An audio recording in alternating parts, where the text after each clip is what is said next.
What up, Team Quest? How y'all doing? Hope you're doing all right. Man, I miss y'all so much. Someday soon, I hope we're going to see each other again. But until then, we're going to do this online stuff. And that brings me to, I have an interesting question. What do you see when you look into a mirror? I mean, not just your outward appearance, but like in you, in your inner self. You know, like, do you think you're dumb? Do you think you're smart? Do you think you're fat? Do you think you're skinny? Do you think you're too skinny? I mean, too much hair, you need a haircut? And so I wanted to really hit this topic really hard just because we have such a negative outlook on our appearance and how we feel about ourselves, our inner self. Just, we can get so caught up in how much we don't look good enough, how we don't feel like we can fit in with other people, how we feel like we're not enough, we don't live up to what we could be. And I want to read this verse really fast about how it's in 1 Samuel chapter 16. And I'm taking a little bit of a snippet out of verse 7, where it says, "The Lord does not look at the things people look at. People look at the outward appearance, but the Lord looks at the heart." And so we always get caught up in what we look like or how we feel on the inside.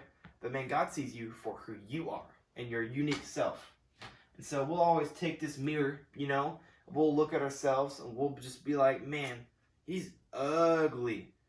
Man, he dumb, you know? It's just not, we get so caught up in, oh, this is just who I am, and we accept that, and then we live our lives believing that.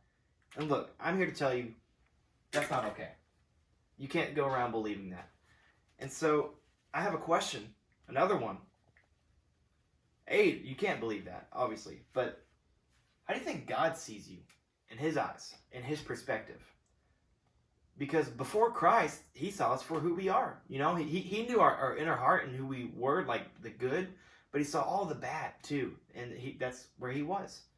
But then he sent Christ because he loved us so much. So while we're so caught up in, I'm not smart enough, I'm not good looking enough, I'm not the fastest swimmer or the fastest runner, I'm not good enough, God looks at you and he sees what Christ did for us and how much he loves us and how much he loves his son. So God sees the cross. Man, we can get so caught up in what the devil tells us, how we're not good enough, we don't measure up. But man, to God, in his eyes, you're perfect just the way you are. You're unique. So don't believe anything else. So I want you all to go to your bathrooms, with whatever mirror you look in every day. You draw yourself a cross. Man, you go find Samuel chapter 16, verse 7, and you read that out every day. Man, well, that's it, though. Appreciate y'all watching. If y'all need anything, please let us, the leaders, know. Man, we miss you guys so much. We want to take care of y'all. But, man, thanks for watching. Y'all take it easy.